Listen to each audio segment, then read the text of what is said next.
ውድ ተመልካች አድማጮቻችን እንደምን ከርማችኋል? በዛሬው ኳስ ዓለም ፕሮግራም ለናይጄሪያ ብሔራዊ ቡድንና ለቱርኩ ጋላታሳራይ ክለብ በአጥቂ መስመር ላይ የሚጫወተውን የቪክተር ኦሲሜን አጭር ኳስ ታሪክ ይዘንላችሁ ቀርበናል።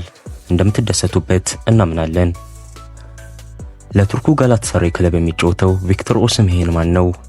በሙሉ ስሙ ቪክተር ጄምስ ኦሲሜን ተብሎ የሚጠራው ናይጄሪያዊ ፕሮፌሽናል እግር ኳስ ተጫዋች በአሁኑ ሰዓት የሚጫወተው ለሱፐር ሊግ ክለብ ጋላታሳራይና ለናይጄሪያ ብሔራዊ ቡድን በአጥቂ መስመር ሲሆን የተወለደውም እንደ አውሮፓውያን አቆጣጠር በዲሴምበር 29 ቀን 1998 ነው። ኦሲሜን የተወለደው በሌጎስ ናይጄሪያ ልዩ ስሟ ኢሳም በምትባል በኢዶ ክፍለ ሀገር በምትገኝ ትንሽ ከተማ ነው። ገና በልጅነቱ እናቱ የሞተችበት ኦሲሜን የወላጆቹ የዘር ግንድ እንደሚመዘዘው ከዛው ከናይጄሪያ ሲሆን እሱም ከ6 ልጆች ውስጥ የመጨረሻው ልጅ ነው። ቤተሰቡ በጣም ትንሽ ገቢ ካላቸው ተርታ የሚመደቡ ሲሆን ኦሲሜንም በልጅነቱ ቤተሰቡን ለመደገፍ በጎዳና ላይ የላስቲክና ውሃና የተለያዩ ትንንሽ ዕቃዎችን በመሸጥ የበኩሉን እገዛ ያደርግ እንደነበር ታሪክ ይናገራል። በዚህ ወቅት ነበር ኦሲሜን ከጎዳናው ንግድ ጎን ለጎን በልጅነቱ ኳስን መጫወት የጀመረው።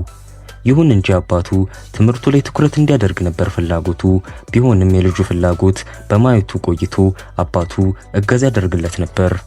ኦሲሜን የመጀመሪያ ክለቡን የጀርመኑ ቪኤፍኤ ወልፍስበርግን በ2017 ከመቀላቀሉ በፊትና 2 ዓመታትን በዛ ከማሳለፉ በፊት በናይጄሪያ በአልቲሜት ስትራይከርስ አካዳሚ የልጅነት ጊዜውን አሳልፏል። በቀጣይም ለቤልጂየሙ ቻሮሌቴ ለ1 ዓመት ከተጫወተ በኋላ ለፈረንሳዊ ሊል ተጫውቶ አሁን የሚገኝበትን የቱርኩን ጋላታሳራይ ከመቀላቀሉ በፊት ለ5 ዓመታት ለጣሊያኑ ናፖሊ ተጫውቷል። ከክለብ ስራው በተጨማሪም ለናይጄሪያ ከ17 እና 23 ዓመት በታች ቡድን ውስጥ የተጫወተ ሲሆን አሁን ደግሞ ለዋናው ብሔራዊ ቡድን በመጫወት ላይ ይገኛል። ኦሲሜን በአንድ ወቅት በሴኔጋላዊ ሳዲዮ ማኔ በሴኔጋል ውስጥ ለህብረተሰቡ የሚሰራውን የበጎ አድራጎት ስራ በጣም እንደሚወድለትና እንደሚያደንቅለት ገልጾ እሱም የሱን አርያ በመከተል በአፍሪካ ሁሉ ላሉ የአካል ጉዳተኞች አስፈላጊውን ነገር ለማድረግ በዝግጅት ላይ እንደሆነ አሳውቋል። የኦሲሜን የክለብ ታሪክ ምን ይመስላል? ኦሲሜን ኳስን ጨዋታን የጀመረው ገና በልጅነቱ በናይጄሪያ ሌጎስ ውስጥ በሚገኘው አልቲሜት ስትራይከርስ አካዳሚ ውስጥ ሲሆን ለናይጄሪያ ለ17 ዓመት በታች ቡድን ፊፋ በቺሊ በጃንዋሪ 2016 ባዘጋጀው የዓለም እግር ኳስ ዋንጫ ላይ ግሩም እንቅስቃሴ አሳይቶ ሀገሩም ዋንጫ ነሳች። ይህንን ተከትሎ የጀርመኑን ቪኤፍኤ ወልፍስበርግን የኦሲሜንን ግሩም እንቅስቃሴ ተመልክቶ ስለነበር በጃንዋሪ 2017 ለክለቡ የ3 ዓመት ተኩል ኮንትራት እንዲፈርም አደረገው። ኦሲሜን ከፊልማው በኋላ በልምምድ ላይ ጉዳት ስላጋጠመው የመጀመሪያ ጨዋታውን ዘግይቶ በሚያዝያ 13 2017 ቡድኑ ከቦሩሲያ ሞንቸንግላድባች ጋር ተጫውቶ 1-1 በሆናቸው ውጤት ሲለያይ እሱም ተቀይሮ ገብቶ ተጫወተ። በመቀጠልም ኦሲሜን የ2016-17 የውድድር ዘመን የመጨረሻዎቹ በሆኑት የሁለት የመውረድ ያለመውረድ ወሳኝ ጨዋታዎች ላይ ተሰልፎ ቡድኑ እንዳይወርድ የበኩሉን አስተዋጽኦ በማድረግ ቡድኑን ታድጓል። በቀጣዩ የውድድር ዘመን ኦሲሜን የቤልጂየሙን ቻርሊዌን ክለብ በውሰት በኦገስት 18 2018 ተቀላቀለ። የመጀመሪያ ጨዋታውንም በሴፕቴምበር 1 ቡድኑ ከኤክሴል ሙክርስ ጋር በተደረገው ጨዋታ ተቀይሮ ገብቶ ተጫወተ። በመቀጠልም በሴፕቴምበር 22 በመጀመሪያው አሰላለፍ ረድፍ ውስጥ ተካቶ ቡድኑ ከአስዋን ቢቬግር ጋር ባደረገው ጨዋታ ለቡድኑ የመጀመሪያዎቹን ጎል አስቆጠረ። ኦሲሜን በቻርሊዌው ቤት በ1 ዓመት የውድድር ዘመን የተሳካ ጊዜ ያሳልፎና በአጠቃላይ በተጫወተባቸው 36 ጨዋታዎች 20 ጎሎችን በማስቆጠር የተለያዩ ክለቦች እይታ ሳበ። በእይታ ውስጥ ካስገቡት ክለቦች ውስጥ አንዱ የፈረንሳዩ ሊል ክለብ ስለነበር የሹጥልን ጥያቄ አቅርበው ተቀባይነት በማግኘቱ ኦሲሜን ወደ ፈረንሳይ አመራ።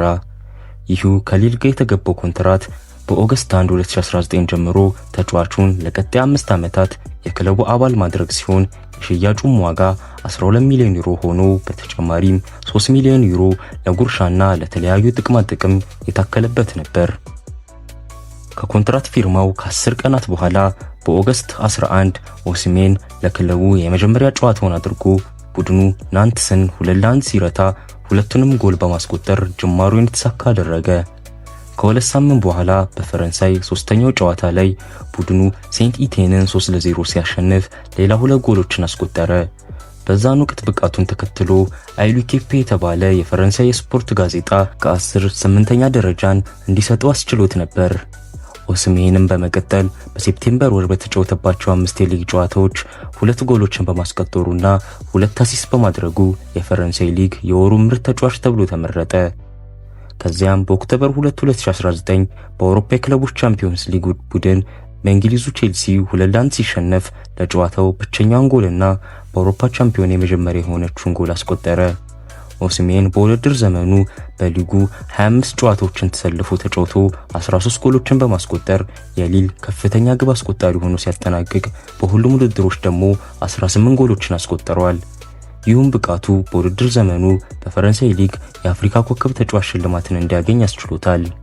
ኦስሜን ያለው ብቃቱ ያገኛቸውም ሽልማቶች ተደምረው የተለያዩ ክለቦች አይን ውስጥ ስላስገባው በመጨረሻም የጣሊያኑ ክለብ የሆነው ናፖሊ በጁላይ 31 2020 የክለቡ ተጫዋች አደረገው። ይህም ከናፖሊ ጋር የተደረገው ስምምነት በክለቡ ታሪክ ሪካርድ በሆነ በ70 ሚሊዮን ዩሮ ከተጨማሪ 10 ሚሊዮን ዩሮ ለተለያዩ ጥቅማ ጥቅም የሚከፈል ሆኖ ተመዘገበ። ኦስሜን የመጀመሪያ ጨዋታውን ለናፖሊ በሴፕቴምበር 20 2020 ቡድኑ ከፓርማ ጋር ሲጫወት ተቀይሮ ገብቶ የተጫወተ ሲሆን የመጀመሪያ ጎሉንም ክለቡ በኦክቶበር 17 አታላንታን 4-1 በሆነ ውጤት ሲያሸንፉ አስቆጠረ። ኦስሜን በጉዳትና ከኮቪድ ጋር በተያያዘ ለረጅም ጊዜ ከሜዳ ርቆ በሴፕቴምበር 16 2021 ቡድኑ ኦስሜን ከሌስተር ሲቲ ጋር በዩሮፓ ሊግ የምድብ ጨዋታ 2-2 በሆነ አቻ ውጤት ሲለያይ ሁለቱንም ግቦች አስቆጠረ። በቀጣይም በዚሁ በሴሪያ ውድድር ዘመን በ18 ጨዋታዎች የመሳተፍ ዕድል አግኝቶ 14 ጎሎችን አስቆጠረ።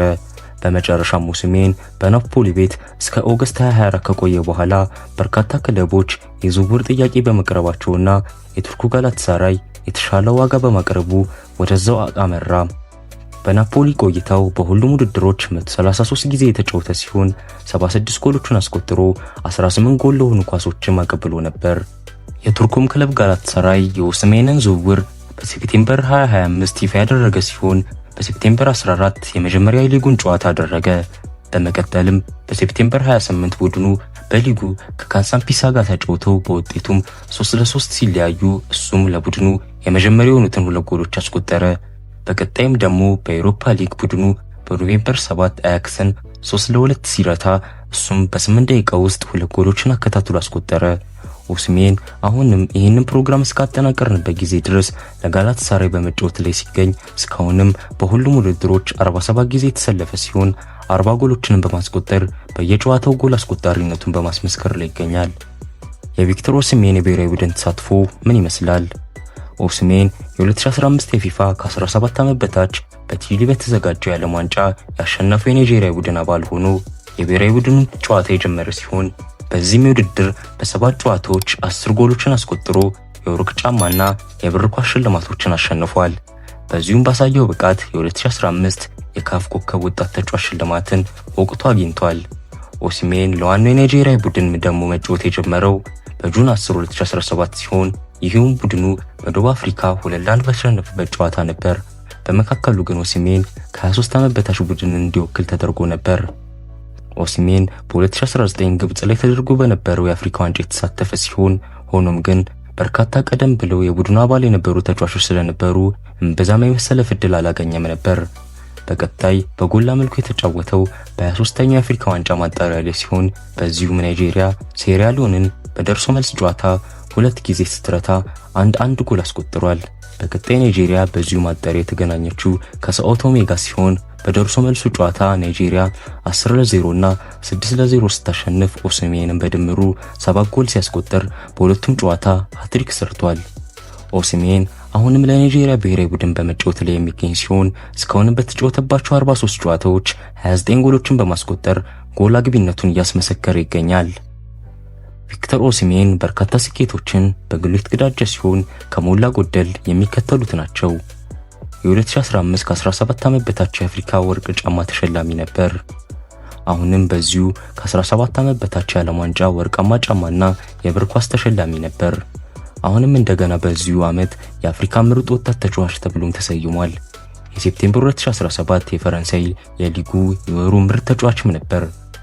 የ2022-23 የውድድር ዘመን የሴሪያ ምርጡ ማጥቂ ሆኖ ተመርጧል። ውድ ተመልካች አድማጮቻችን የታዋቂውን ለናይጄሪያ ብሔራዊ ቡድንና ለቱርኩ ጋላታሳራይ ክለብ በአጥቂ መስመር ላይ የሚጫወተው የቪክተር ኦሲሜን አጭር የኳስ ታሪክ ዳሰስንበት የኳስ ዓለም ፕሮግራም በዚሁ ያጠናቀቀን። ለፕሮግራማችን አዲስ የሆናችሁ ለቴሌቪዥን ዝግጅቶቻችንን በቅድሚያ እንዲደርሳችሁ ሰብስክራይብ እንድታደርጉ በአክብሮት እየጠየቅን ፕሮግራማችን ቋሚ አድማጭ ተመልካቾቻችን ሼር እና ኮሜንት በማድረግ እንደሁል ጊዜው ለዝግጅቶቻችን ድጋፋችሁን እንድትለግሱን በመጠየቅ የዕለቱን ዝግጅቶቻችንን መልካም በመመኘት አበቃን። እስከ ሳምንት ቸርን ሰንብት።